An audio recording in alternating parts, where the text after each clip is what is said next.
Kita masuk ke chapter 2, yaitu tentang kinerja arsitektur VLSI. Ya. Jadi bagian ini merupakan bagian penting, yaitu kita kalau membuat sebuah chip VLSI ya, dengan arsitektur tertentu, kita harus bisa mengukur kinerjanya. Ya. Dan juga kalau kamu mau lakukan desain satu sistem VLSI, bukan hanya fungsionalitasnya saja yang dipikirkan, tapi kita harus memikirkan juga beberapa kinerja arsitektur tersebut. Ya. Karena kita di kuliah ini akan belajar beberapa jenis arsitektur. Nah, kamu harus bisa mengukur kalau kamu punya suatu fungsi pakai arsitektur tertentu, kamu bisa harus mengukur kinerjanya. Nah, kinerja ini bukan satu parameter, ada banyak. Ya. Jadi bisa jadi arsitektur yang satu lebih baik dari yang lain di kinerja tertentu, ya, tapi dia jelek di kinerja lainnya. Itu nanti yang memutuskan adalah tergantung daripada kebutuhan saudara sendiri. Ya. Ya, di bagian pertama yaitu tentang kinerja arsitektur.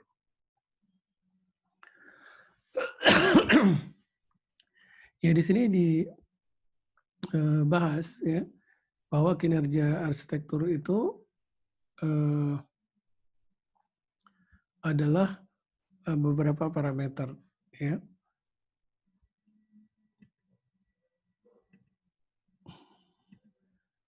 Beberapa parameter, yaitu pertama yaitu kecepatan, kedua ukuran, ketiga konsumsi daya, keempat flexibility, dan kelima akurasi. Ya. Nah, kita lihat parameter yang penting sekali biasanya yang tiga pertama, ya, kecepatan, ukuran, dan konsumsi daya. Pertama terkait dengan parameter kinerja kecepatan.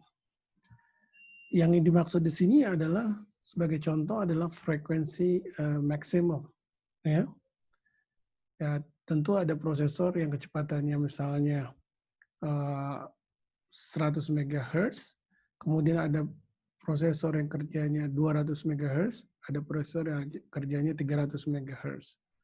Nah, tentu sebagian besar kalau terkait kebutuhan orang, prosesor dengan kecepatan 300 MHz akan lebih baik daripada prosesor yang 100 MHz karena dia bisa melakukan komputasi lebih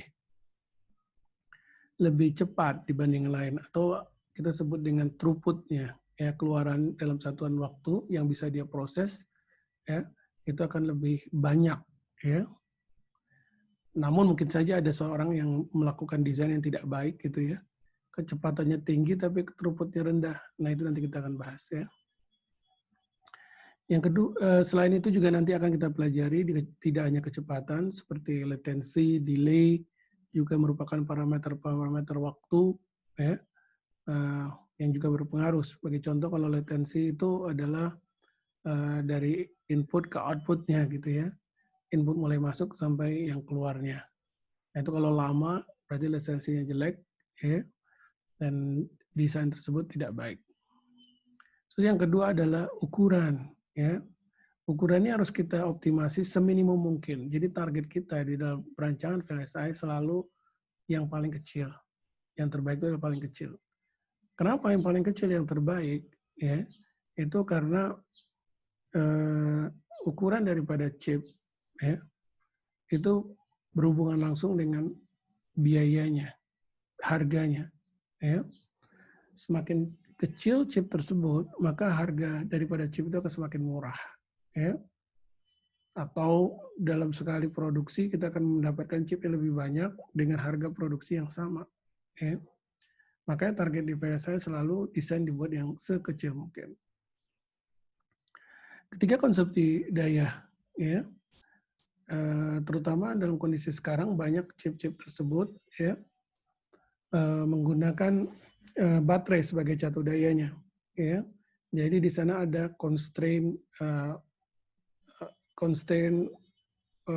ini daya, ya. Constraint daya ini tentu kalau kita bisa membuat sistem konsumsi dayanya rendah, ada banyak keuntungan bagi kita, ya, yaitu bisa baterainya tahan lebih lama, ya. Atau kalau konsumsi dayanya rendah, kita bisa menambah kompleksitas daripada rangkaian tersebut Misalnya tadinya 1 core, kita bikin jadi 2 core. Dan ini juga berdampak kepada kinerja sistem menjadi lebih baik. Ya. Berikutnya adalah flexibility. Ya. Flexibility adalah fleksibilitas dalam perubahan fungsional dari chip tersebut, atau penambahan fungsional, atau upgrading, bug fix, dan lain sebagainya. Yang terakhir ada akurasi. Ya, kita tahu chip dirancang untuk satu fungsi tertentu. Kita bisa membuat fungsinya disederhanakan dengan melakukan pendekatan misalnya, atau kita menggunakan bit yang lebih kecil, tapi ini berdampak kepada akurasi pada sistem. Sehingga akurasi juga harus dipertimbangkan. Bisa jadi ada perusahaan A mengeluarkan misalnya image filtering. Dia melakukan dengan 32 bit data. Ada perusahaan lain, dia juga melakukan filtering dengan 8 bit. Nah, otomatis yang 32 bit pasti harga chipnya makin mahal karena desainnya semakin besar dan semakin kompleks. Yang 8 bit lebih murah. Ya. Nah, jadi artinya kita tidak bisa compare satu prosesor 32 bit dengan yang 8 bit dengan hanya melihat misalnya kecepatan, ukuran, konsumsi daya. Kita harus lihat juga akurasi komputasi yang dilakukan. Nah, ketika ada kinerja gini, jadi bagaimana kita menentukan kinerja yang terbaik dari sebuah chip itu? Ya, yang terbaik itu adalah ditentukan oleh constraint. Artinya ketika sudah buat spesifikasi, constraint-nya apa? Misalnya, ukurannya harus 5 kali 5 mm. Ya. Yang terbaik adalah bukan 1 kali 1 mm, tetapi yang terbaik adalah 5 kali 5 karena udah dibudgetkan 5 kali 5 gitu ya. Nah, itu contohnya. Konsumsi daya juga seperti itu. Baterainya berapa? Berapa yang diinginkan? Nah, kita bekerja di optimum titik tersebut. Jadi bukan semua dikecilkan maksimum, tapi ditaruh di batasan-batasan constraint-nya. Ya. Karena biasanya ada dampaknya sih. Jadi ukuran kalau misalnya tadi 5 kali 5, terus bisa juga 1 kali 1, biasanya antara yang 5 kali 5 dengan 1 kali 1, yang 5 kali 5 biasanya kecepatannya lebih tinggi gitu.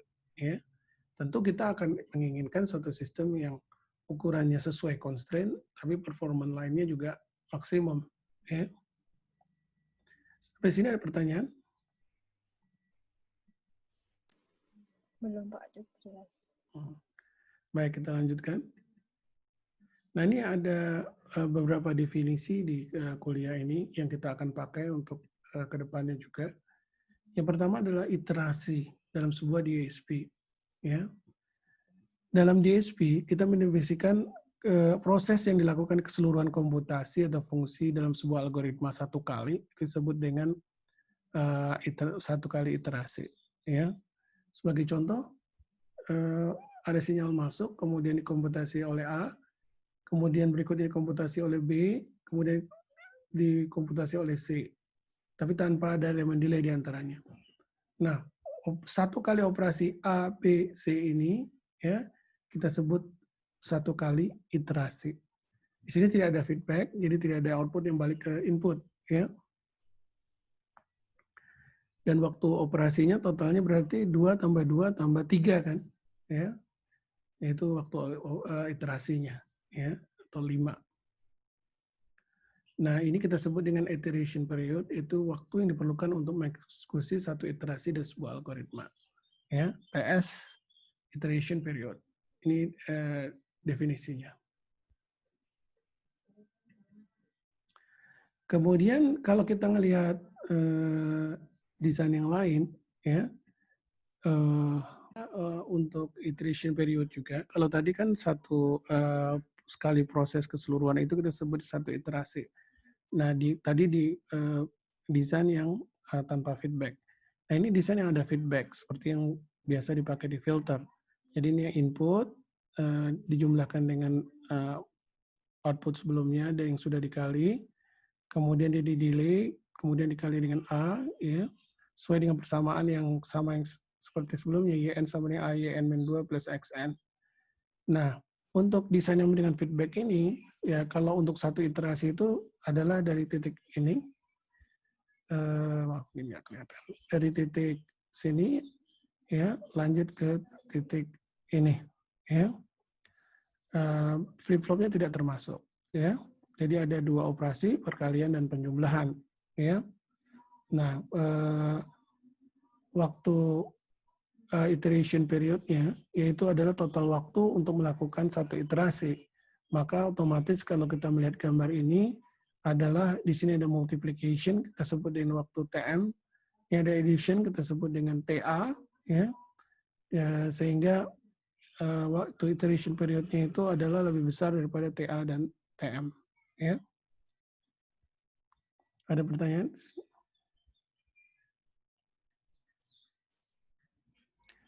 Waktu additionalnya TU 2 time unit, waktu multiplication 4 time unit seperti ada di tabel ini. Kemudian iteration period, ya, dengan asumsi waktu komputasi atau execution time dari perkalian dan penjumlahan adalah TM dan TA. Ini penjelasan daripada gambar tadi sebenarnya.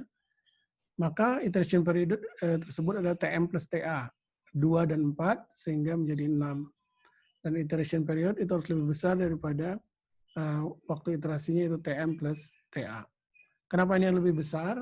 Sama tadi seperti saya jelaskan. Sebenarnya TS iteration periodnya yang dipakai adalah untuk periode daripada clock dari sistem tersebut. Ya. Periode clock-nya ini harus lebih besar daripada waktu komputasi totalnya. Ya. Ada pertanyaan di sini? Bisa membayangkan nggak?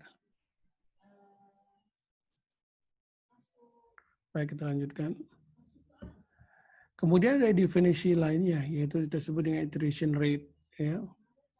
Iteration rate didefinisikan sebagai jumlah iterasi yang dieksekusi per detik. Ya. Jadi ini sebenarnya sebaliknya dari itu ya, periode. Ya. Iteration rate ada inverse daripada iteration period. Ya. Iteration rate ini disebut juga dengan frekuensi sampling atau sampling rate. Ya. Jadi kan saya sebutkan tadi TS itu adalah periodenya, ya. TS adalah periodenya, berarti frekuensinya kita sebut frekuensi sampling, seper TS. Ya. Dan frekuensi sampling itu lebih kecil dari seper periodenya. Ya. Terkait dengan iteration rate juga, ya, clock system memiliki nilai yang sama dengan sampling rate. Ya. Nah ini yang saya jelaskan tadi. Jadi clock system itu dihitung dengan dari TS-nya. Ya. Namun clock itu harus tadi lebih rendah daripada seper TA tambah TM ya, atau seper TS-nya. Ya. Kemudian ada juga definisi lainnya itu throughput. Ya. Throughput dihitung sebagai jumlah output atau input setiap clock cycle. Nah, ini juga penting bagi saudara bagaimana kita menghitung throughput. Kemudian satuan output dapat berupa bit per second, byte per second, megabyte per second, dan lain sebagainya. Nah ini visualisasi daripada kinerja-kinerja yang ada. Ya. Sebagai contoh di sini, ya, kalau saudara lihat gambar ini, ya, ini contoh soalnya seperti ini. Semua sistem bekerja dengan frekuensi 20 MHz. Ya. Kemudian setiap 5 clock cycle, data input baru sebesar 1 byte masuk ke dalam sistem. Maka throughput dari sistem dapat dihitung sebagai, ya, jadi kasusnya, ya, di contoh ini, ya, seperti yang terlihat di sini. Jadi data masuk setiap 5 clock cycle. Jadi dari clock 0 sampai clock 4 itu satu byte data. Ya. Nanti dia kemudian data berikutnya masuk lagi 5 clock cycle. Ya. Ya. Nah, demikian throughputnya. Throughput itu kan jumlah output per satuan waktu ya. Nah, kalau dilihat dari sini berarti waktu komputasi daripada setiap data itu adalah 5 kali periode clock-nya. Periode clock-nya ada karena 20 MHz, kita dapat 50 nanosecond. Berarti untuk sekali proses, kita perlu 5 kali 50 nanosecond. Dan ini adalah proses untuk, berarti frekuensinya per 5 kali 50. Dan kita dapat 1 byte di sini. Ya. Nah, langsung kita kali dengan 1 byte, maka kita dapat 4 megabyte per second. Kemudian ini definisi-definisi lainnya ya terkait dengan waktu ya. Pertama adalah latency ya.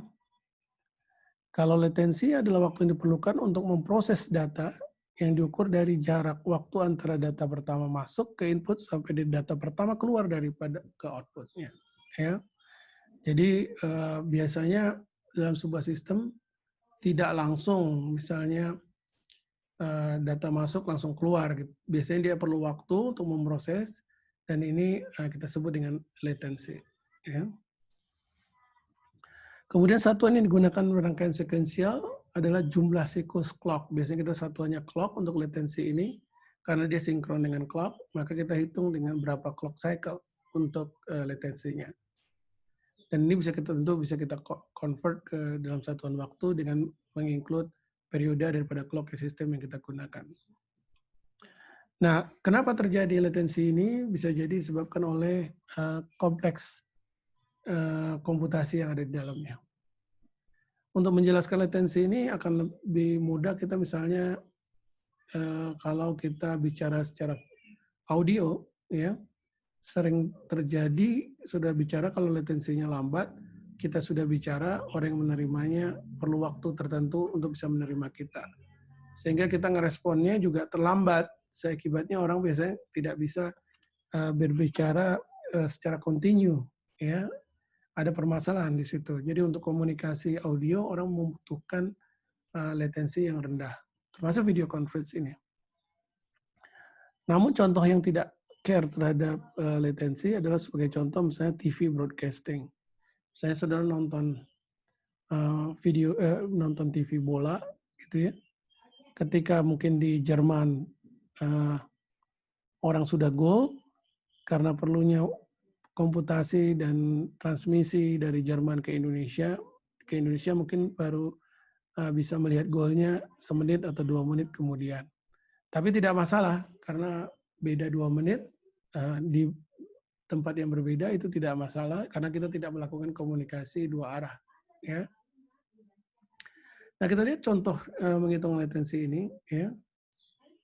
Sebuah sistem bekerja dengan clock 20 MHz, berarti periodenya tadi kita sebutkan 1000 bagi 20 atau 50 nanosecond. Kemudian output keluar setelah 10 clock cycle diukur dari input. Maka latensinya adalah, ya ini mudah, tinggal 10 kali 50. Berarti 50 atau 500 nanosecond atau 10 clock cycle. Ya.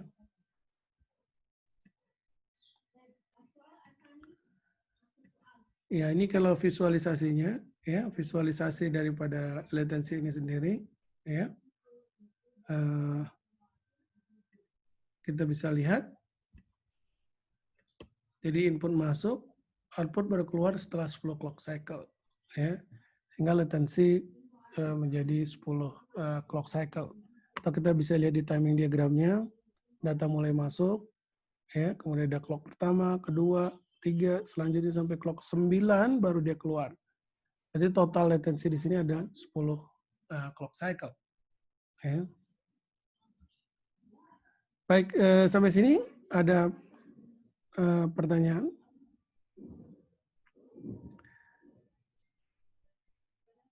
Masih dengar ya? Maaf Pak, tadi yang iterasi rate, saya agak patah-patah suara Bapaknya. Baik, kita lanjutkan lagi, yaitu delay.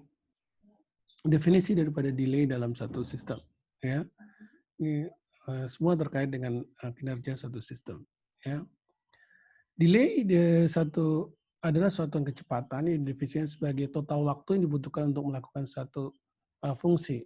Ya. Jadi mirip seperti latensi, tapi ini adalah total waktu untuk satu fungsi.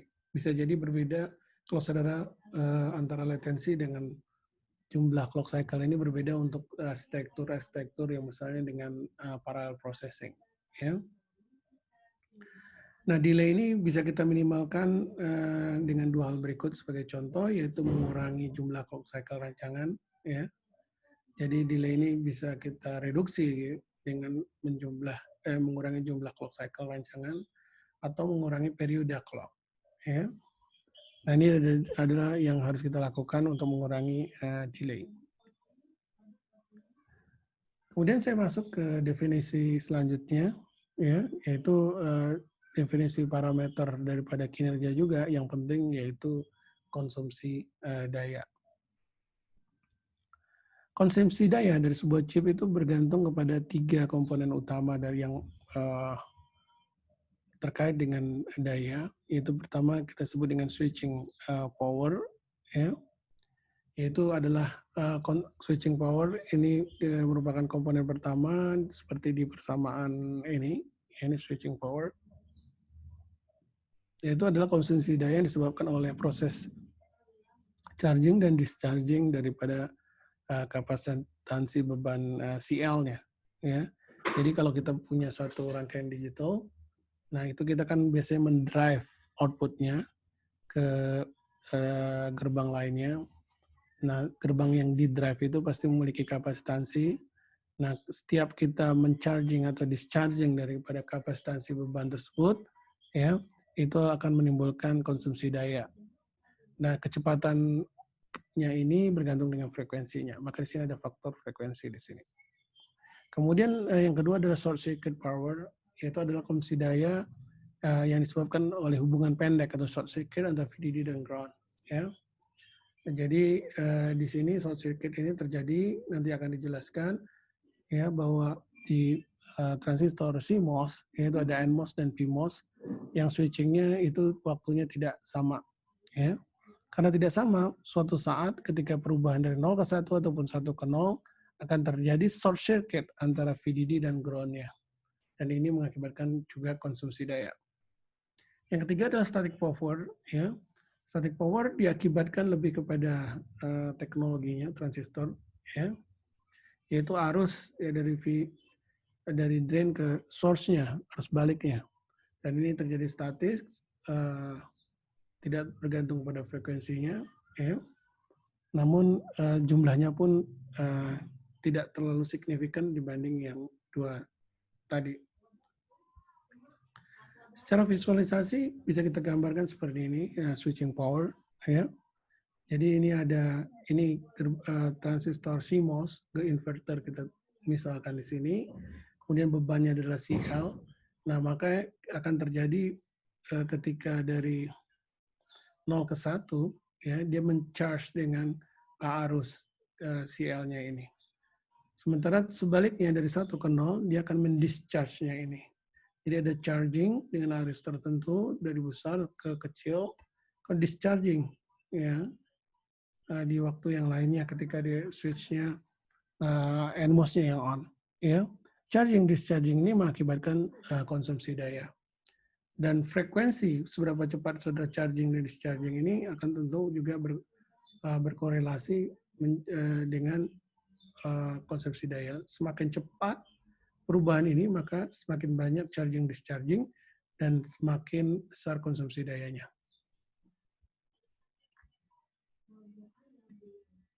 Kemudian short circuit terjadi ya karena tidak samanya waktu transistor on untuk PMOS dan off ya untuk CMOS dan NMOS. Saudara bayangkan di sini, ketika dia menjadi tegangan level 1, maka kita harapkan dari VDD masuk arus ke CL. Nah, ketika dia dari 1 ke 0, maka diharapkan NMOS-nya ini yang on, PMOS-nya yang off. Ya, sehingga dia discharging. Tapi pada kenyataannya, ketika ini mulai on, yang atas bisa jadi juga masih on. Ya, pada saat transisi level ini. Dua-duanya on. Dan ini mengakibatkan arus VDD ground-nya ini short. Ya. Maka kita sebut dengan short circuit. Ya. Jadi setiap perubahan 0 ke 1, 1 ke 0 akan terjadi short circuit karena waktu switching ini berbeda. Ya. Sulit kita untuk melakukan sama karena mobilitas daripada PMOS itu tidak sama dengan NMOS. Ya. Baik, demikian. Kemudian yang terakhir yaitu static power. Static power itu disebabkan oleh arus statis yang mengalir dari drain ke source. Ya. Arus bocor. Ya. Makanya disebut dengan leakage. Ya. Jumlahnya kecil, tapi ada, sehingga ini mengakibatkan short circuit. Ya. Dan ini mengakibatkan konsumsi daya, terjadinya konsumsi daya. Nah, dari tiga komponen power consumption tadi, kita bisa dimensikan menjadi dua kategori daripada power, yaitu pertama dynamic power dan static power. Ya.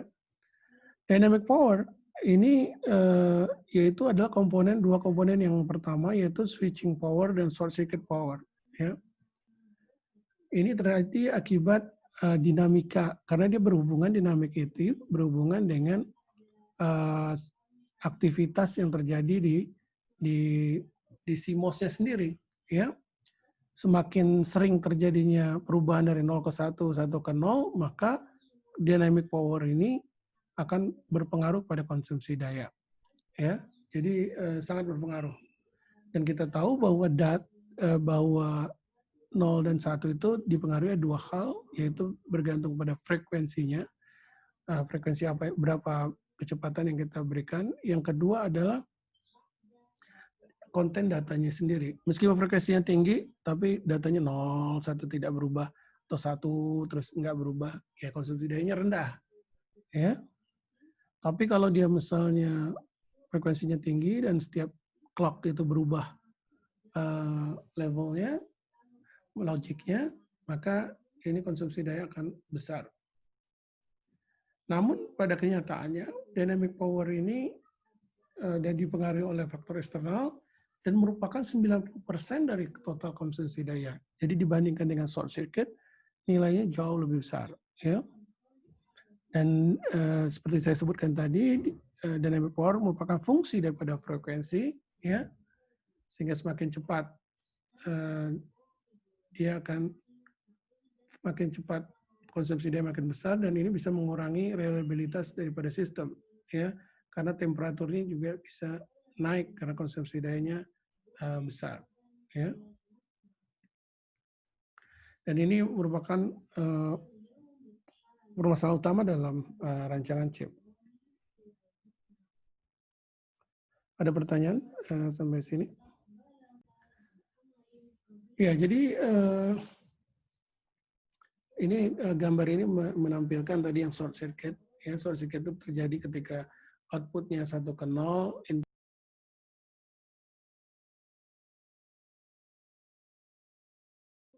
Sempat putus ya, sekarang udah on. Sudah, Pak. Barusan. Ya, jadi bentar.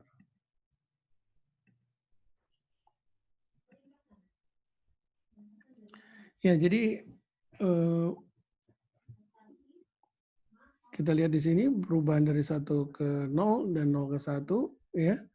Itu ada terjadi short circuit, ya, yaitu arus dari VDD ke ground, ya. Kemudian dampaknya kita lihat, dampaknya bisa kita lihat di gambar sebelah kanan ini, ya.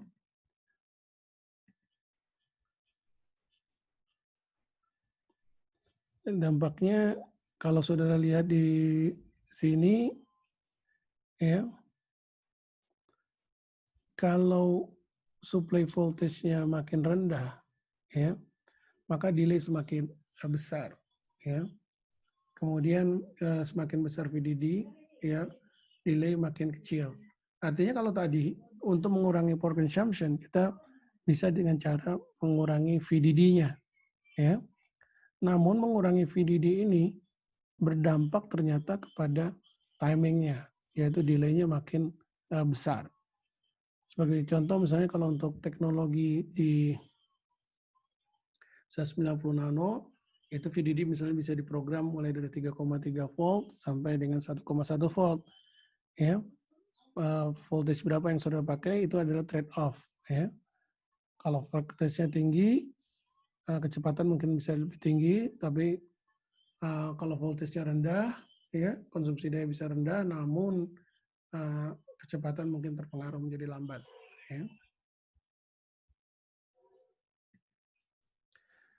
Nah, konsumsi daya juga di dalam desain digital itu juga berhubungan langsung dengan arsitekturnya. Ya.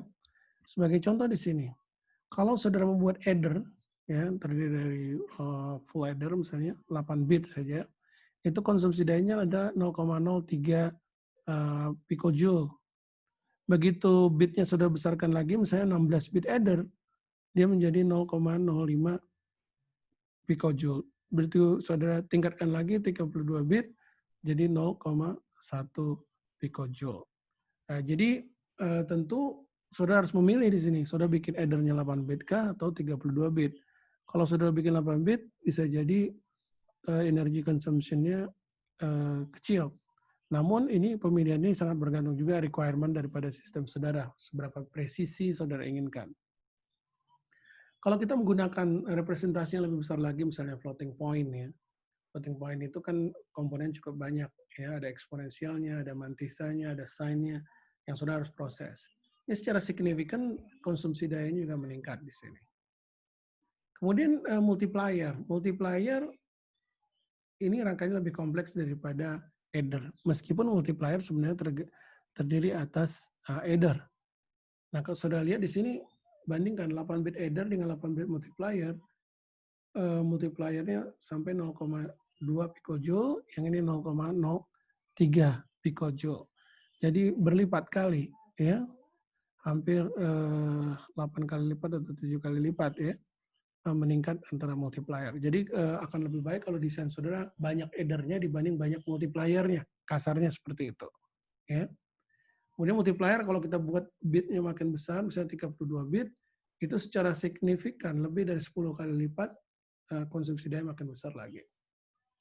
Apalagi floating point juga meningkat. Ya. Nah, kemudian akses daripada SRAM.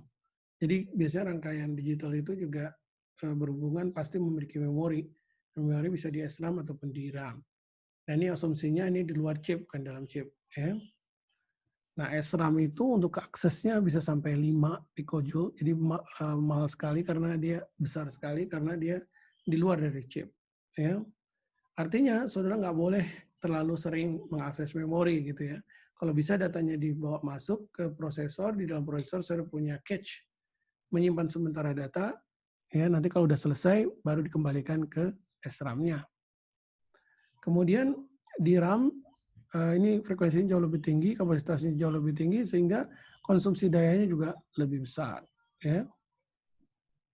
Nah, ini gambaran daripada konsumsi daya untuk beberapa operasi.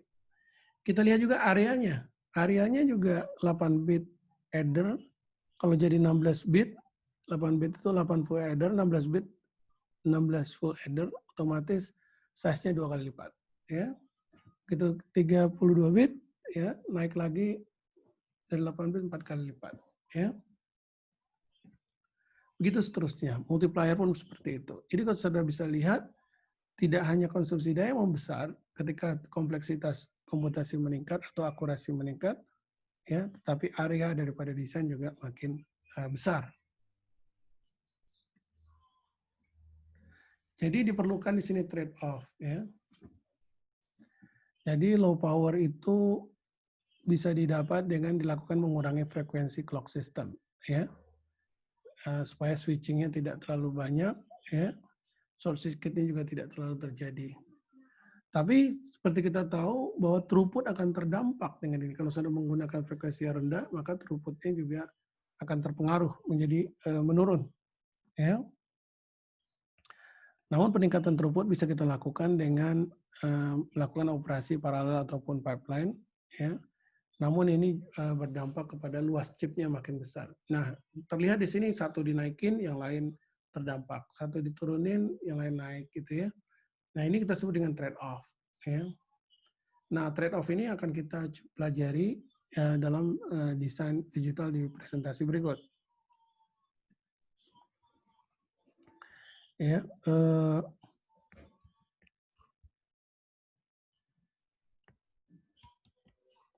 kita lihat di sini. Chip area, ya.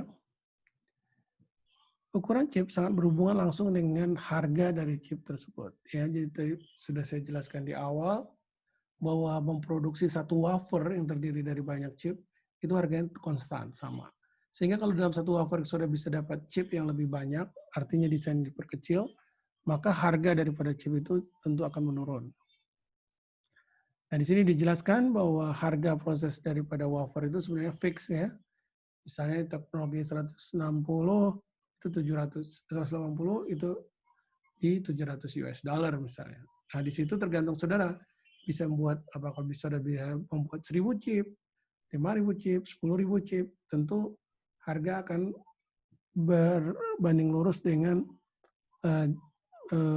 luas chip dibagi harga chip dibagi dengan jumlah chip yang dihasilkan. Nah, ukuran daripada chip tergantung berbagai faktor, ya. Pertama, jumlah dan ukuran dari pembentuk arsitektur tersebut, ya. Seperti contoh jumlah addernya, jumlah multiplier, dan elemen delay. Kemudian juga semakin kompleks komputasi, maka ukuran chip semakin besar, ya. Kemudian saudara bisa melakukan pengurangan daripada chip area dengan mengurangi jumlah elemen-elemen pemrosesnya. Misalnya desain saudara terdiri atas multiplier, adder, dan lain sebagainya. Kalau jumlah komponen itu kita bisa kurangi, maka desain saudara menjadi lebih kecil. Kemudian ada elemen delay seperti flip-flop gitu ya. Flip-flop itu terbentuk daripada 8 gerbang. Jadi dia jauh lebih besar daripada gerbang logika. Sehingga kalau saudara ingin desain saudara kecil, maka jumlah flip-flop juga kalau bisa tidak begitu banyak digunakan.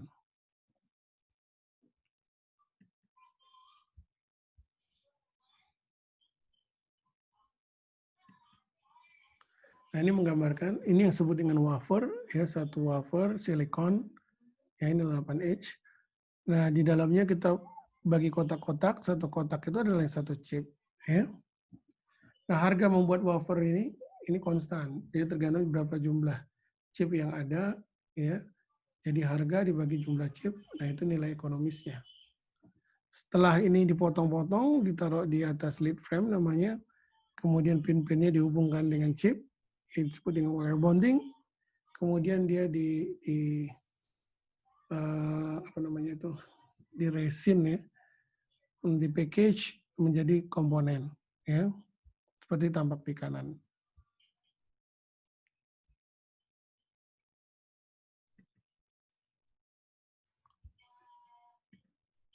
Nah, terkait dengan trade-off tadi, kapan kita melakukan trade-off area terhadap delay-nya? Nah, kalau dalam sebuah desain, sebenarnya kita bisa melihat visualisasi daripada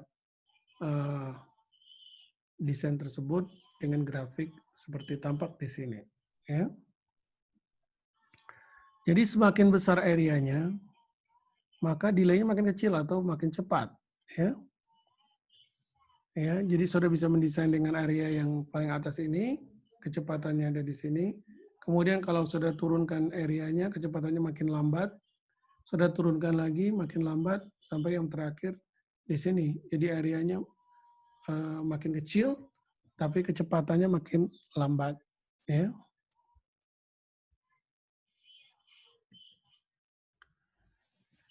Ya, kemudian apakah desain kita hanya di titik yang hitam-hitam ini saja? Apakah mungkin juga di titik-titik merah? Jadi sebenarnya ini tergantung daripada kemampuan skill daripada desainer. Bisa jadi untuk fungsi yang sama, ya, saudara memiliki beberapa alternatif. Contoh yang di sini. Ya, desain yang ini terhadap desain yang di kanannya itu ukurannya hampir sama. Tapi kecepatannya berbeda. Mungkin dia mengimplementasikan dengan arsitektur yang berbeda. Ya. Jadi di sini dia bisa dapat kecepatan dengan delay yang kecil di sini.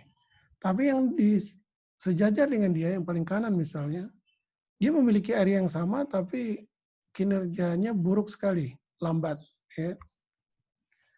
Nah, selalu yang paling kiri ini merupakan nilai-nilai yang optimum. Ya. Artinya, sebagai contoh yang ini hitam, ini ada yang terbaik dibanding yang horizontalnya dia, yang lain-lainnya. Karena dengan area yang sama, dia bisa lebih cepat. Itu juga yang nomor 2 ini.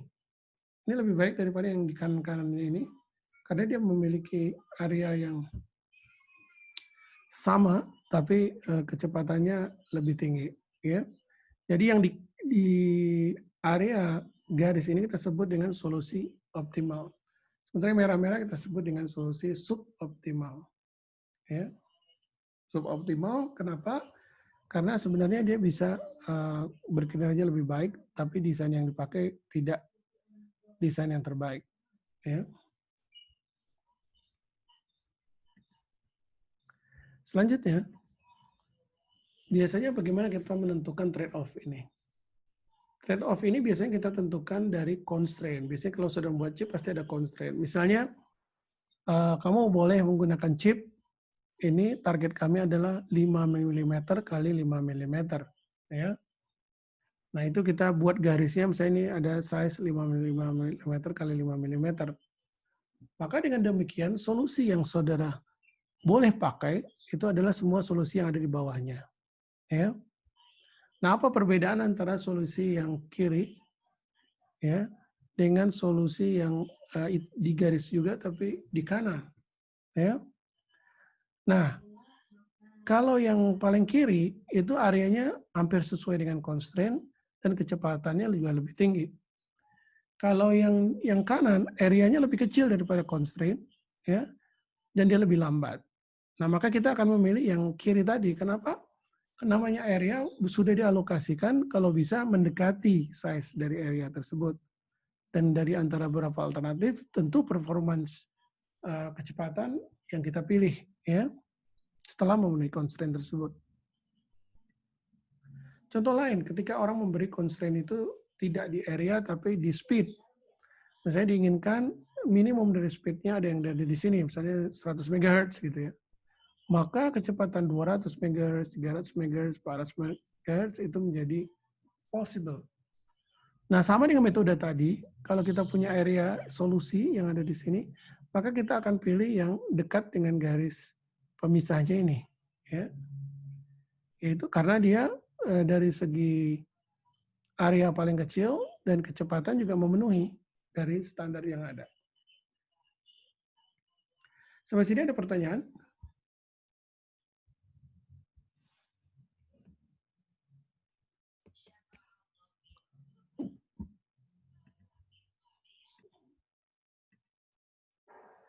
Nah, arsitektur kinerja arsitektur lainnya adalah flexibility. Ya. Flexibility maksudnya kita membuat sebuah chip, ya, kita ukur kemudahan chip tersebut, fungsionalitasnya, kemudian chip perubahan fungsionalitasnya. Sebagai contoh, saudara membuat misalnya transmitter. Kalau dia bisa diprogram untuk beberapa modulasi, tentu akan lebih baik daripada hanya satu modulasi. Misalnya ada transmitter yang bisa BPSK, ada yang 16 QPSK. Kalau BPSK dan 16 BPSK dan QPSK ini bisa dalam satu chip dan kita bisa program modenya, tentu ini yang disebut dengan fleksibilitas yang lebih tinggi, ya, dibanding dengan chip yang hanya punya bisa misalnya QPSK dan bisa yang BPSK. Karena tentu di dalamnya akan ada modul-modul yang bisa di-share, harganya jadi lebih murah. Ya. Kemudian flexibility juga terkait dengan feature upgrade. Kita tahu ketika dalam sebuah produk, sering sekali kita bisa mengoptimize sehingga desainnya perlu kita upgrade. Yang kedua adalah bug fix. Ya. Kalau ada permasalahan, bisa kita fix. Yang ketiga terkait dengan flexibility adalah functional extension. Ya. Nah, jadi kita ingin terkadang ada fungsi-fungsi tambahan, ya. Nah ini bisa kita tambahkan atau tidak, ini menentukan daripada flexibility daripada desain ini. Tadi yang terkait dengan upgrade juga terkait dengan standar, biasanya banyak chip yang harus di-upgrade sesuai dengan perkembangan standar. Misalnya dari 2G ke 3G, 3G ke 4G, seperti itu. Dan yang terakhir adalah masalah akurasi. Akurasi ini terkait dengan representasi data yang sudah pakai maupun operasinya. Di sini saya bahas tentang representasi datanya. Kita bisa lihat kalau kita menggunakan floating point dibanding menggunakan fixed point. Menggunakan floating point kita menggunakan data yang besar sekali. Sebagai contoh untuk mantisa atau fractionnya kita perlu 23 bit sendiri. Kemudian untuk eksponennya 8 bit, kemudian sign-nya 1 bit. Ya. Nah karena datanya besar sekali, maka desainnya tentu akan lebih kompleks dan di size-nya juga makin besar. Yang kedua fixed point. Fixed point sederhana, dia terdiri dari sign dan mantisa yang 7 bits, 8 bits, 16 bit, 32 bit. Dan operasinya juga jauh lebih sederhana. Sehingga namun kapan kita menggunakan floating point, kapan kita menggunakan fixed point tergantung daripada simulasi daripada errornya. Misalnya kalau saudara menggunakan floating point 32 bit, saudara dapat bentuk sinyal sinus gitu ya. Kemudian ketika saudara menggunakan 8 bit fixed point, saudara sinusnya agak kotak-kotak gitu ya. Nah, kapan saudara memilih ini tergantung dari spesifikasinya. Bisa jadi yang fixed point orang sudah menerima hasilnya, ya. Dan memang paling banyak dipakai adalah yang fixed point. Termasuk kalau saudara beli FPGA chip dari Texas Instruments, itu ada 2 tipe, ada tipe yang fixed point, ada tipe yang floating point. Nah, ini contoh penggunaan lebar bit ini pada algoritma AI, ya. Nah, dengan pada algoritma AI sebenarnya kita bisa menggunakan beberapa representasi floating point 32 bit, floating point 16 bit, integer 32 bit, 16 bit, 8 bit. Nah, di sini terlihat bahwa akurasinya di sini ya, floating point itu paling besar akurasinya sampai 0,00006%. Ya, gitu sudah turunkan jumlah bitnya juga dia akan akurasi menurun 0,05%. Nah, kita lihat di sini antara integer 32 bit, 16 bit dan 8 bit terjadi penurunan yang tidak signifikan. Ya, maka orang banyak menggunakan 8 bit. Bahkan ada kemungkinan dia menggunakan biner, jadi nilai 01 saja. Ya. Nah, dengan metode ini kita bisa mereduce latensinya sampai 50%. Kemudian size-nya juga, kemudian akurasinya juga menurunnya tidak banyak. Ya, karena di sini ada algoritma pembelajaran kalau di AI tersebut, sehingga error bisa dikompensasi dengan proses training. Nah, untuk desain-desain khusus misalnya, karena kita misalnya 8 bit, tidak semua data 8 bit. Karena misalnya 8 bit kan 8 bit kan sebenarnya 16 bit ya. Nah, di situ saudara bisa bikin misalnya prosesnya ada yang 16 bit, ada 8 bit. Nah, mixing ini bisa mempertahankan akurasi ya. Kemudian ya itu kira-kira sekarang jadi trennya ya untuk representasi data ini di prosesor AI TPU dari Google ya, dia membuat representasi data yang lebih khusus. Dia menyebutnya bfloat 16. Kalau ini kan floating point 16 standar IEEE. TPU atau Google mempropose floating point yang baru yaitu bfloat 16. Kalau kita lihat dari datanya sendiri, dia memperlebar eksponensialnya. Kemudian masalah rounding juga satu hal yang penting dalam fixed point ini. Ya, seperti saya sebutkan tadi, kita kalau mengalih 8 bit dengan 8 bit hasilnya 16 bit. Nah, sementara proses lain 8 bit, sehingga sudah harus merounding ke 8 bit. Ya. Nah, untuk rounding itu algoritmanya ada banyak. Ini salah satu algoritma menggunakan stokastik.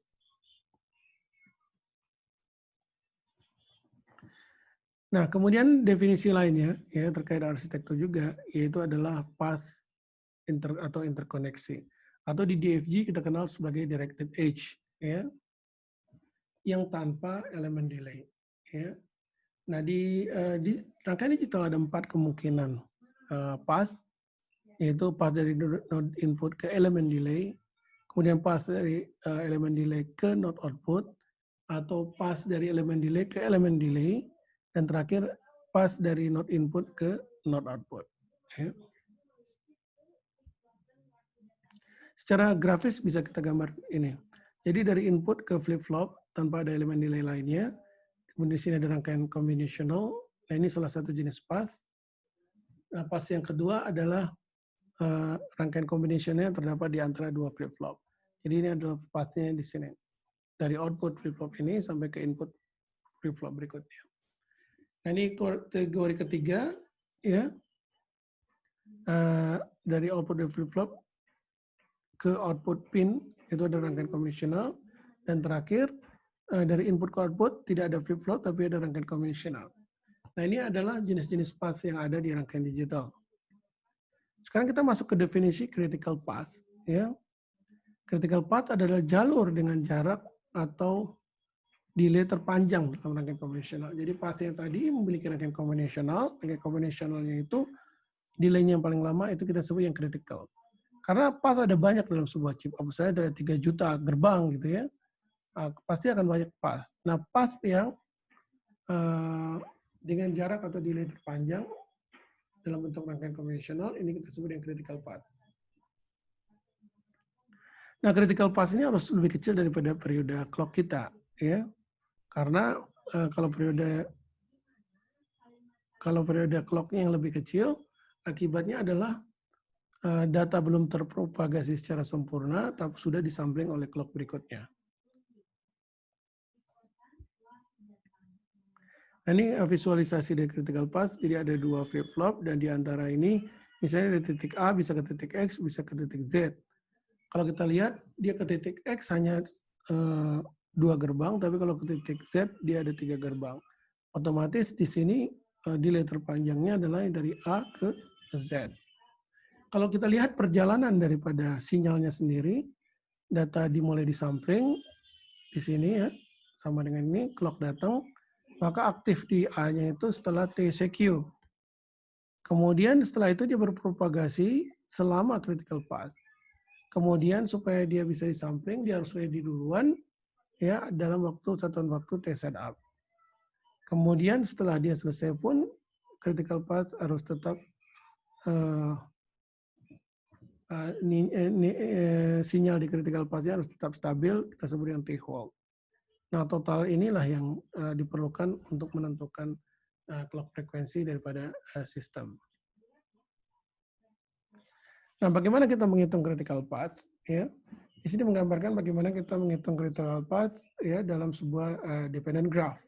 Ya, misalnya kita punya dependent graph seperti yang kemarin. Di sini ada additional, ya, dengan waktu komputasi 2 time unit dan ada multiplication dengan waktu 4 time unit. Dependent graph ini, DFG ini, data flow graph ini, ya, sebenarnya merepresentasikan persamaan YN sama dengan IN-1 plus XN. Ya. Nah, ini yang penting dalam critical path ini, berapa critical path-nya. Nah, dalam hal ini kita lihat edge-nya yang tidak ada elemen delay-nya, ada di sini. Maka dua-dua komputasinya ini kita jumlahkan. Jadi dari node A ke node B, dia membutuhkan 2 tambah 4 waktu komputasi atau sama dengan 6 unit time. Jadi frekuensinya nanti 1/6 unit time. Nah, ini contoh lainnya. Contoh lainnya kita misalnya memiliki gambar DSP seperti ini. Nah, mana critical path-nya? Critical path itu dari output flip-flop ke input flip-flop berikutnya dan tidak ada flip-flop di antaranya. Kalau kita lihat, kalau yang pertama adalah path yang ini gitu ya. 4, 2, 1. Nah, berapa nilainya? Nilai delay-nya berarti 2 tambah 1 tambah 1, 4. Kita masuk yang alternatif kedua yang ini. Ya, di sini dia melewati 5, 3, 2, 1. Kembali lagi ke 0 di 1 ya. Nah, di sini waktu komputasinya adalah 2 plus 1 plus 1 plus 1. Sehingga kita dapat 5 unit time. Yang terakhir yang sini, ya, dari 6, 3, 2, 1. Ya. Nah, ini memiliki waktu komputasi juga 2 plus 1, 1, 1. Ternyata sama. Ya. Nah, disebut critical path yang maksimum berarti ada 2. Yang not 5, 3, 2, 1 dan 6, 3, 2, 1.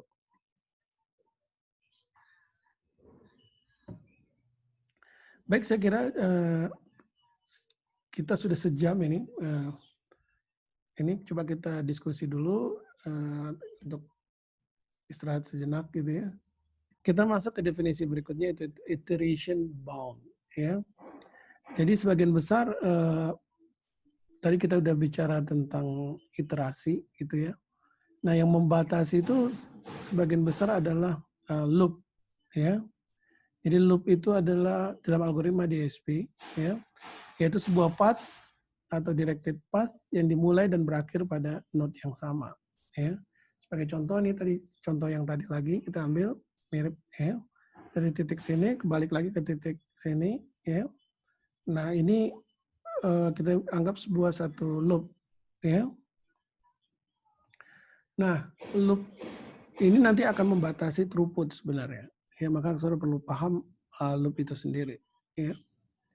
Nah, di sini kita definisikan apa yang disebut dengan loop bound. Ya.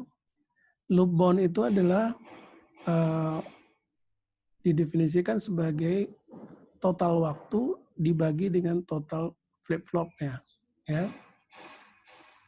Jadi misalnya loop bound untuk yang ini, total waktu komputasi, misalnya yang multiplication ditambah dengan adder, ya di sini contohnya, pokoknya ini sini 10 nanosecond gitu ya, nggak tahu multiply-nya berapa, misalnya sini multiplication-nya 6, adder-nya 4 gitu ya, jadi total 10 nanosecond, ya.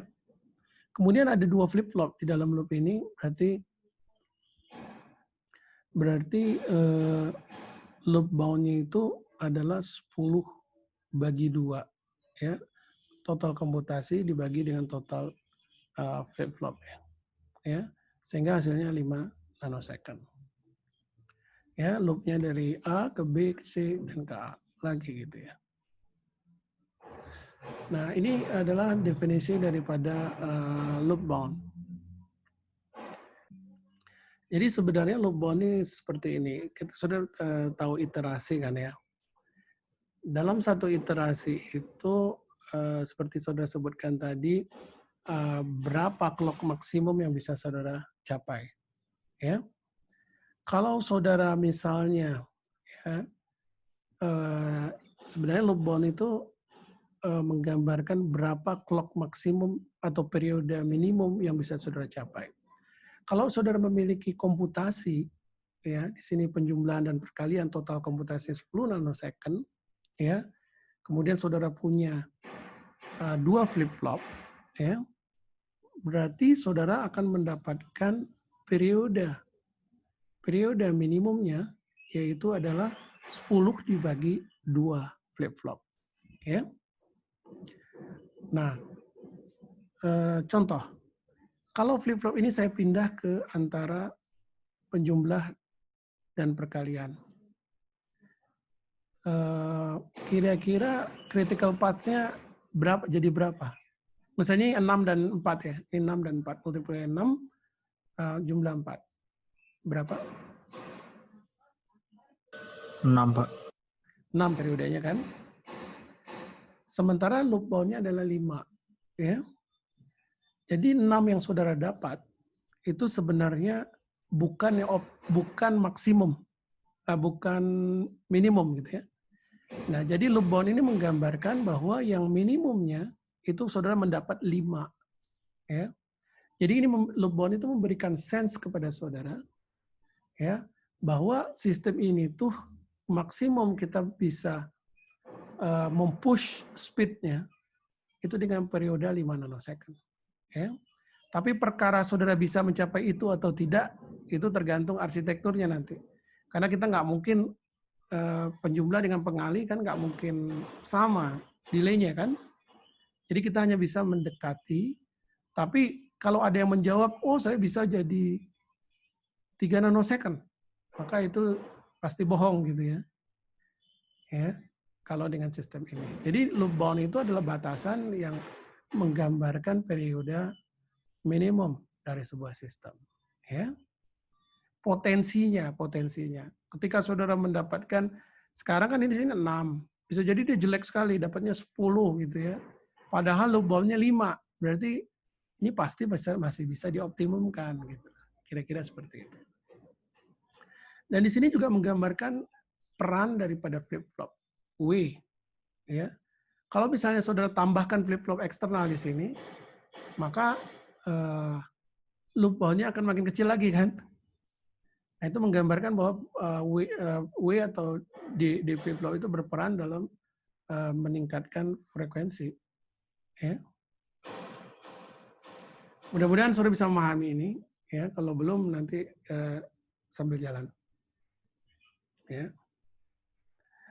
Kemudian kita masuk ke definisi juga masalah iteration apa? Iya, karakteristik dari iteration bound ya.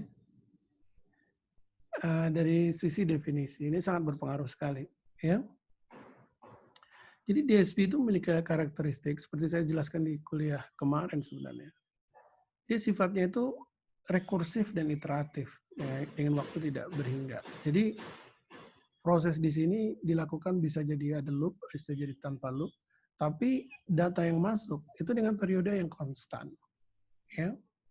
Nah sebenarnya iteration bound tadi itu semacam membatasi, ya, antara data saat pertama dengan data kedua tuh jaraknya berapa, ya. Jangan sampai jaraknya itu terlalu dekat, lebih kecil daripada iteration bound-nya. Ya. Kira-kira seperti itu. Maka output di sini juga akan memiliki periode yang sama. Ya. Jadi di sini menggambarkan data daripada DSP itu masuk ya dengan sampling rate TS itu sebenarnya bisa disebut dengan periode sampling. Ya. Periode sampling itu sebenarnya sama dengan frekuensi sampling, sama dengan frekuensi kerja lah. Bukan sama frekuensi kerja, frekuensi data input dan frekuensi data output. Mirip ke throughput. Ya. Beda dengan frekuensi DSP-nya. Frekuensi DSP-nya bisa jadi 100 MHz, tetapi frekuensi sampling inputnya 10 MHz. Ya, itu bisa, jangan salah. Ya. Jadi definisi iteration bound tadi adalah batas terendah dari periode TS dalam sebuah iterasi algoritma atau program DSP. Ya, jadi batas terendahnya. Ya. Jadi saudara tidak akan mungkin kecepatan yang di sini lebih rendah daripada iteration bound-nya. Nah, kemudian di sini ada semacam catatan juga bahwa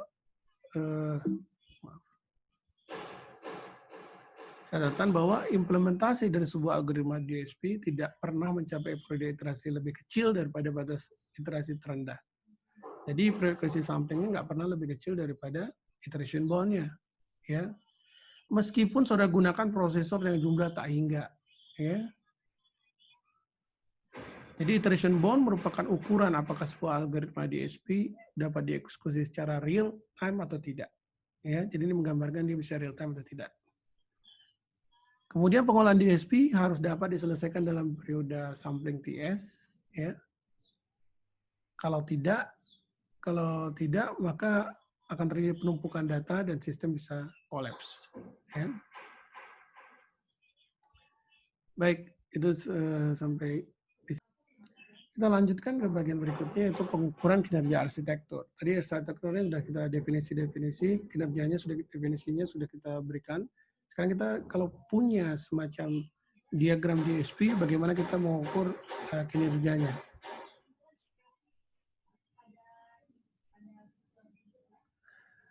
Nah, ini masih definisi sebenarnya, yaitu iteration bound tadi adalah maximum of loop bounds. Ya.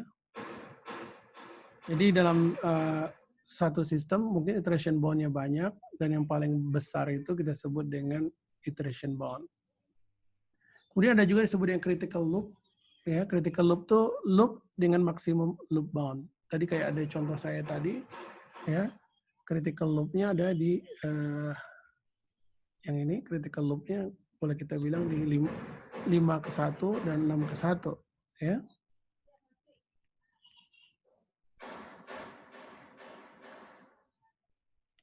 Kemudian iteration bound, loop bound daripada critical loop. Ya. Jadi iteration bound itu sebenarnya loop bound. yang maksimumnya dalam sebuah sistem, ya. Dan simbolnya sendiri itu pakai T tak berhingga. T nggak berhingga, yang maksimumnya kita sebut dengan iteration bound, ya. Jadi yang sebelumnya loop bound, ya. Oh, saya salah.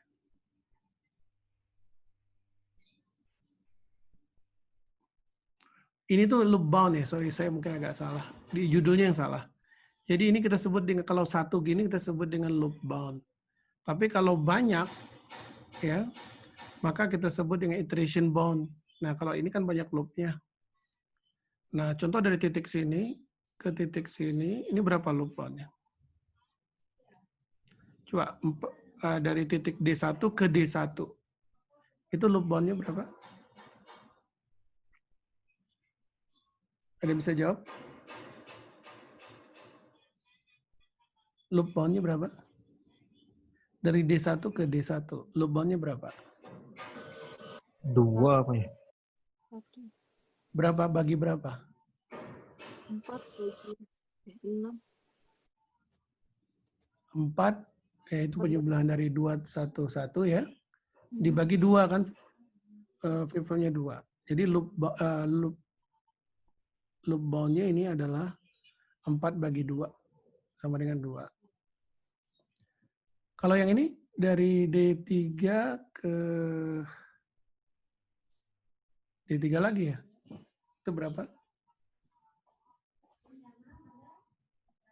5/3 berarti, Pak. 5/3, ya. Kalau yang ini D4 ke D4, 5/4. 5/4. Ya, berbeda di sini, ya. Nah, yang maksimumnya itu kita sebut dengan iteration bound, ya. Loop bound adalah setiap loop, iteration bound adalah yang maksimumnya, ya.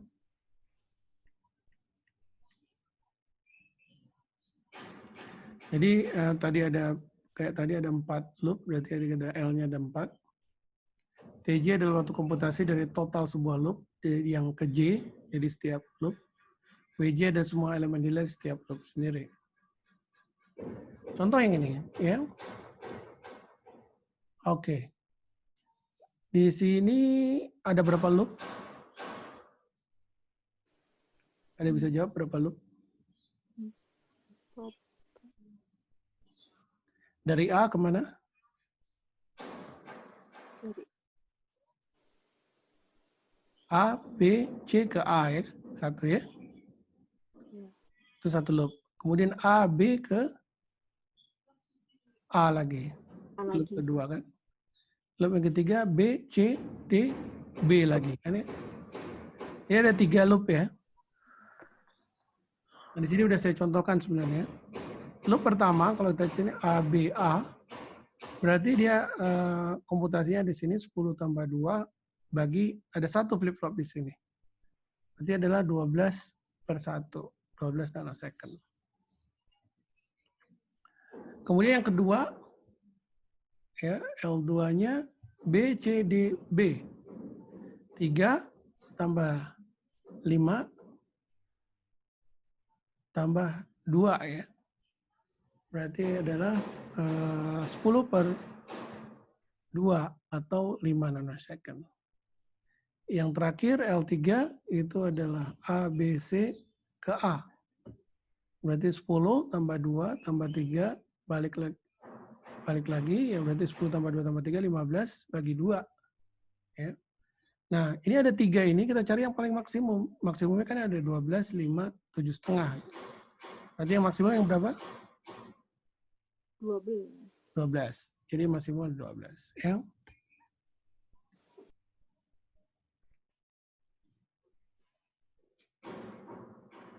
Nah, jika tidak ada elemen delay dalam loop tersebut, maka iteration bound tidak dapat dihitung. Ya, jadi kalau nggak ada delay-nya dalam satu loop itu nggak ada. Ya, kita nggak bisa. Nah, ini disebut dengan non-causal system. Nah, kalau ini iteration bound dari Vir, ya.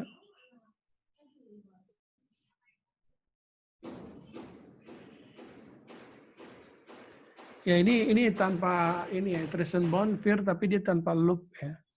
Loopnya tidak ada, jadi kita lebih menghitung itu iteration bound-nya. Dan kalau seperti ini kita dari input ke output hitungnya. Ya.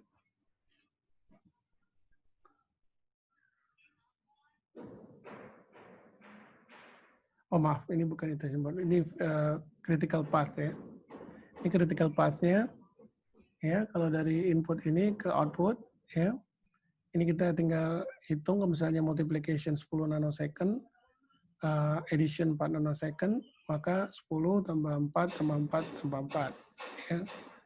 Begitu juga yang ini. Ya. Ini untuk menghitung critical path sebenarnya. Ya. Nah ini yang tadi sebenarnya. Tadi yang sudah saya tanyakan ke saudara, berapa iteration bound untuk gambar ini. Jadi ada loop dari sini ke sini, loop dari sini ke sini gitu ya. Kita hitung semuanya. Ya. Ada 3 loop. Ya. Nah nanti kita ambil yang paling maksimum. Ya. Yang maksimum justru yang 2 ini. Ya. Yang ini ada yang paling maksimum. Oke. Lanjutkan lagi ya. Nah, tadi menurut saya agak mudah kita menghitung loop bound ya. Yaitu karena kita bisa dari secara grafis bisa lihat, kemudian kita hitung loop bound dan iteration bound-nya. Nah, bagaimana dengan sistem-sistem yang kompleks? Kalau saudara misalnya gerbangnya itu ada besar sekali gitu ya, ada multipliernya 10, 100, 1000 bahkan ya. Kemudian header-nya ada ribuan juga. Bagaimana saudara menghitung loop bound-nya? Nah, untuk menghitung yang kompleks-kompleks seperti ini, kita bisa menghitung dengan algoritma ya. Dan ada 2 algoritma sebenarnya disebut dengan longest path matrix LPM, dan kedua algoritma disebut dengan minimum cycle min. Tapi di kuliah ini saya hanya fokus ke yang pertama, yaitu longest path matrix saja. Ya. Nah, bagaimana cara kerjanya? Nah, ini yang kita coba pelajari. Jadi, nah untuk longest path matrix atau LPM, algoritmanya seperti ini. Pertama kita hitung elemen delay dalam sebuah DFG. Kemudian saudara definisikan sebagai D, gitu ya jumlahnya. Ya. Kemudian saudara buat matriks LM dengan M sejumlah dari delay dengan indeksnya 1, 2, sampai D. Ya, dari elemen matriks tersebut. Ya. Elemen matriksnya itu adalah matriksnya sejumlah D. Ya. Kemudian elemen matriksnya itu LMIJ. Ya. Di mana LMIJ ini adalah waktu komposisi terlama dari semua path dari elemen delay DI sampai dengan DJ yang melalui M-1 elemen delay. Jika path tersebut tidak ada, maka LMIJ sama dengan min-1.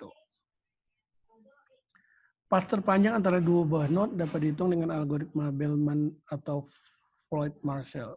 Ya, ini ada di buku saya. Pada matriks LM dengan indeks M besar pada 2, lebih mati dihitung pada secara rekursif dengan algoritma ini. Nah, ini adalah untuk menghitung nilai LM. Jadi yang pertamanya kita hitung secara grafis, yang berikutnya kita bisa hitung dengan algoritma.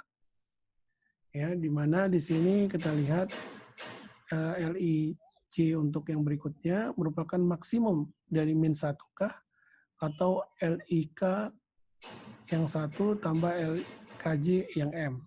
Di mana K anggota K. K besarnya ini ada set integer K dengan interval 1 sampai D. Nilai K dipilih dengan boleh memilih nilai LIK 1, kemudian min 1, MKJ sama dengan min 1. Iteration bound dihitung dengan persamaan berikut. Ya, jadi tetap mencari waktu komputasi dibagi M yang maksimum. Ya, mungkin ini baru tekstualnya. Sementara contohnya mungkin lebih enak dilihat. Ya, contoh. Kita lihat LPM dari DFG pada gambar 121. Mana gambar 1? 121 itu yang ini ya, kelihatan. Ini 121 gitu ya. Ya. Nah, dari gambar 121 ini ada berapa delay? Element delay ada berapa? 4. 4. Tadi kita disuruh membuat bahwa D1 sampai D4 ya.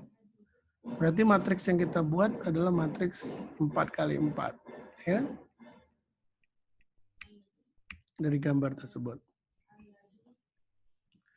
Jadi D-nya sama dengan 4, kemudian karena D sama dengan 4, berarti M-nya dari 1 sampai 4.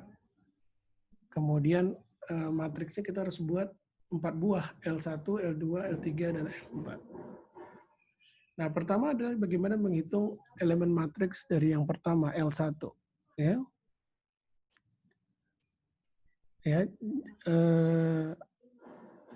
Nah, L1 ini memiliki elemen L11, L12, L13, seterusnya.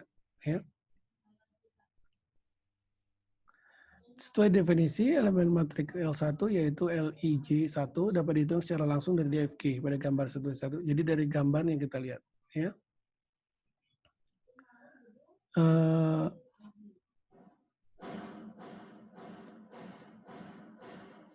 Kalau kita lihat di sini, ya L11 itu bisa dihitung. Pertama adalah L11 itu min 1. Kenapa? Ya. Nah, ini hasilnya sebenarnya. Ya. L11 itu ke titik, kenapa min 1? Itu karena dari titik 1 ke titik 1 itu tidak ada elemen delay. Ya. Kalau saudara lihat di sini 1 ke titik 1 lagi, ya. D1 ya, D1 ke titik D1 lagi, ya. Itu tadi definisinya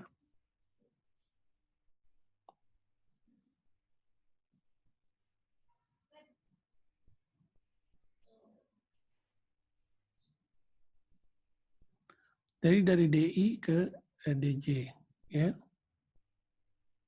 Yang DI-DJ yang melalui M-1 elemen delay, ya. Oke, jadi definisinya ini saudara jangan lupa. D1 ke DJ, ya. Kalau kita 1 berarti D1 sampai dengan ke 1 lagi, ya. Yang melalui M-1. M-nya berapa? 1 berarti 0. Ya. Nah, kalau kita lihat gambar di sini, dari D1 ke D1 lagi yang tanpa elemen delay ada nggak? Ya, kalau contoh ini D1 ke D1 lewat sini, saudara melewati 1 elemen delay kan? Nah, kalau itu tidak ada, saudara beli nilai min 1. Ya. Maka L1-nya dikasih min 1. Ya. Kemudian kita lihat lagi contoh yang lainnya.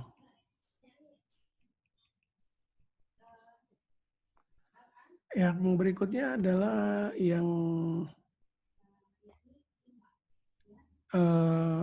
ini deh. L12. Ya. Berarti ke D1 ke D2 itu yang melewati 0 elemen delay, ya, yaitu adalah 0. D1 ke D2 yang melewati 0 elemen delay, ya. Sementara di sini kan tidak ada elemen delay di antara dua ini, berarti kita kasih 0. Kemudian mungkin yang mudah yang kita lihat dengan L21, L214 ya. L2 ke 1 ya, yang melewati 0 elemen delay. Berarti ini pathnya kan ada kan, ya. Dan ini adalah 2 tambah 1 tambah 1 4. Makanya di sini 4. Dibagi dengan elemen 2-nya. Elemen 2-nya, maaf, ini 4 ya, satu aja. 4. Ya. Atau kita lihat yang ini 5. 5 itu adalah 31 ya. 31 3 ke 1. Melewati 0 ada berarti 2, 3, 4, 5. Ya. Paham ya? Untuk membuat matriks pertama.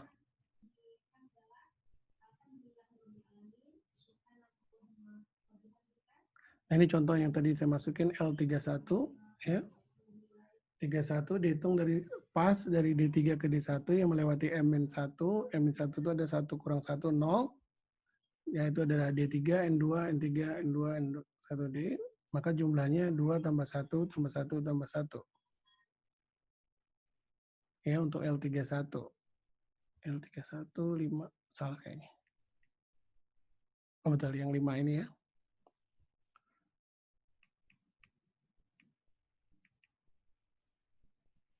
Kemudian, ya makanya L31 sama L5. Kita bisa hitung yang lain, L43, ya. Dari D4 ke D3, kemudian melewati 0 di elemennya nggak ada gitu ya, sehingga kita langsung min 1. Kalau udah semua dihitung, maka kita akan dapat matriks satunya seperti ini. Ya. Jadi untuk menghitung matriks pertama, saudara harusnya bisa ya. Ada yang melihat dari gambar. Ya.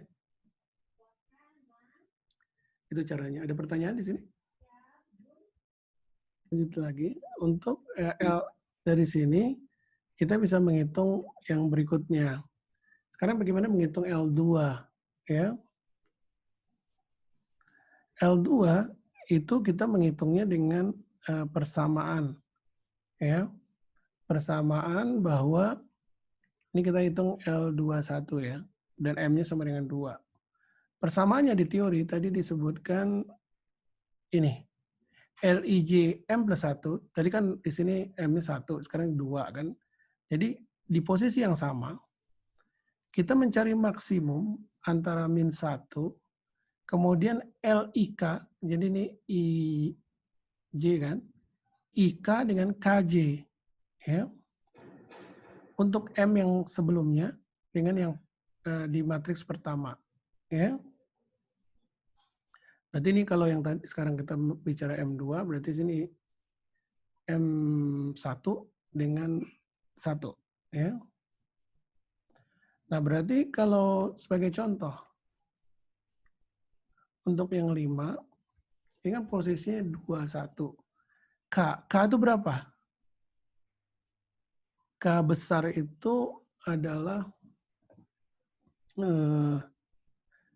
K sendiri kan setnya ya. Ya.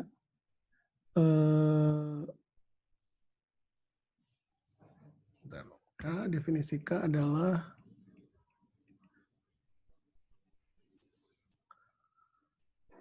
di sini. Untuk indeks M besar itu sama dengan 2, ini kita hitung seperti ini, di mana K adalah set dari integer K dengan interval 1 sampai D. Ya.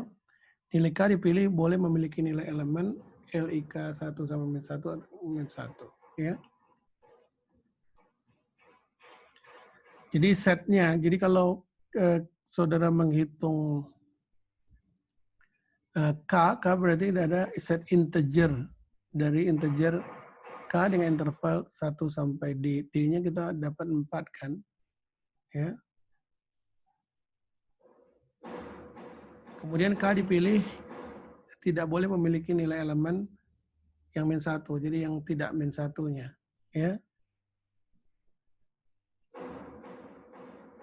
Jadi kalau di sini K itu adalah ya, yang tidak memiliki elemen min 1. Ya. Yaitu adalah bentar. Sebagai contoh dari 2 ini kita pilih ya. yang tidak ada min satunya di sini, contoh di sini adalah elemen yang pertama dan yang ketiga. Jadi K sama dengan 1, 3. Untuk yang sini yang tidak sama dengan min 1 ada di 2, 3, 4. Ya. Nah, berarti yang sama adalah di 3. Berarti K sama dengan 3 sebenarnya. Ya. Kemudian dari L21 berarti ini kita harus menghitung L23. L23 itu yang mana? L23 yang ini. Dan L13. 13 berarti yang ini, 5. Nah, kemudian yang disebut dengan L21 itu adalah maksimum dari 5, 0, dan min 1. Berarti otomatis yang maksimum ada 5. Maka nilai ini adalah 5. Ya. Ini adalah cara contoh menghitung ini. Sini mungkin ada contohnya. Kayaknya selesai. Di sini digambarkan.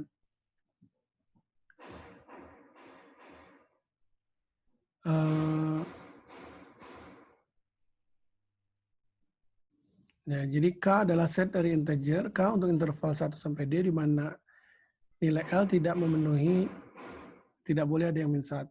Ya. Nah, langkah pertama adalah menghitung nilai K. Ya, pertama kita harus menentukan posisi L2K dan K1 seperti lihat gambar 1-2, kolom dan baris. Terlihat pada gambar bahwa L2K baris nilai tidak sama dengan min 1-nya adalah di 1, 3. Sementara untuk kolomnya yang tidak sama dengan min 1-nya ada 2, 3, 4. Ya, dengan demikian anggota K-nya adalah sama dengan 3, sehingga K sama dengan 3. Ya. Nah, kemudian kita lihat L21-nya dapat dihitung maksimum dari min 1, L2K, K1. K-nya sama dengan 3, maka L231 sama dengan 0, L31 sama dengan 5, maka dihitung dia maksimum dari min 1, 0, plus ya, di sini plus, maaf. 0 plus 5, itu 5. Nah, dengan cara yang sama, kita bisa hitung yang lain, sehingga terakhir kita dapat matriks seperti ini. Ya.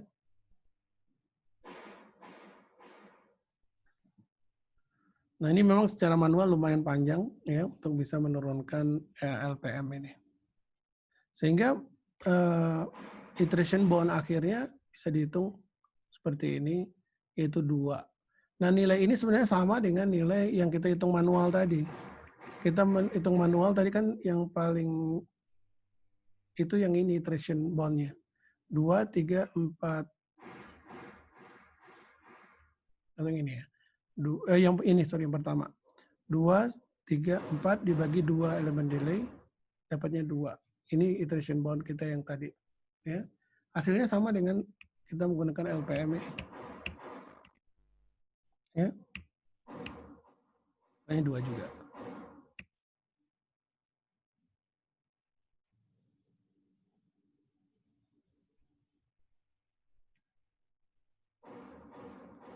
Oke. Ini ada contoh yang lain. Tapi mungkin ini contoh nanti saja atau sudah bisa belajar di rumah untuk yang contoh yang lain. Kemudian kita udah buat software dengan MATLAB-nya. Ini software dengan MATLAB-nya. Ya, ini contoh kalau saudara gambarnya seperti ini DFG-nya. Kemudian sudah buat LPM-nya bahwa ada D sama dengan 3, kemudian saudara hitung L11 selanjutnya gini, dapat L1-nya seperti ini. Dengan algoritma ini sudah dapat berikutnya sehingga terakhir dapat 4 UT. Ya. Nah, ini softwarenya. Ya, sudah bisa coding dengan ini. Ini contoh lain dengan DFG seperti ini sudah bisa buat. Nah, ini satu-satu ya. Dapat L1, cara menghitungnya seperti ini. Dapat LM-nya dihitung lagi dengan terus seperti ini. Ya, dihitung, dapat terakhir 3,5. Ini yang tadi, kalau lebih detail bisa dihitung Ya, ini. Jadi ada 3 contoh ini. Ya. Nah, untuk saudara sendiri, untuk tugas minggu ini, ya, saudara coba menghitung kembali dari contoh yang saya berikan ini. Coba hitung yang ini, ya. Ini kan sudah ada jawabannya sebenarnya di sini. Tapi saudara ngitungnya pakai software. Software yang ini saudara coding lagi di MATLAB, hasilnya sama nggak dengan yang ada di sini? Ya, itu PR untuk minggu ini. Ya.